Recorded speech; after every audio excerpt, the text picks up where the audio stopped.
Bismillah. Assalamu alaikum wa rahmatullahi wa barakatuh. Биринчиден Аллахка чексиз мактоолор болсун. Анын элчиси сүйүктүү пайгамбарыбызга Мухаммед Мустафа саллаллаху алейхи ва салам салаваттар болсун.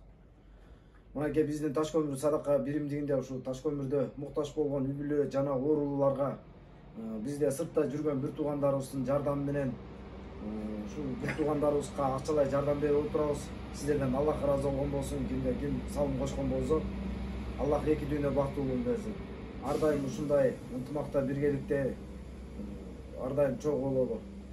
Жана айтып кетмекчи, ушул эле видеонун этегинде биздин Сбербанк карточканын номери бар, жана WhatsApp номерлери бар.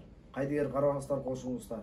Ушул эле видео биздин башка YouTube'дарга жана Facebook'дарга жүктөлөт. Ошол жерден класс базып коюңуздар.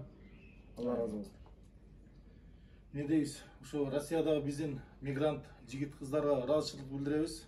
Мына ай сайын колунан келген тыйын бизге Кыргызстанга жөнөтүшүп атат. Мына Алтынай менен Гулгакы ар биринде 4төн балдар бар. Өзүлөрү багып чоңойтуп атат.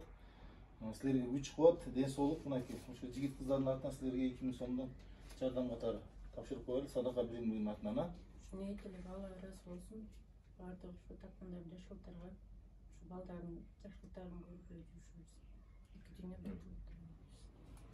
Рахмат, Алла ыраазы болсун. Иштерине ийгилик, дайыма ден соолукта болсун. Ооруңуздар. Жакшылык.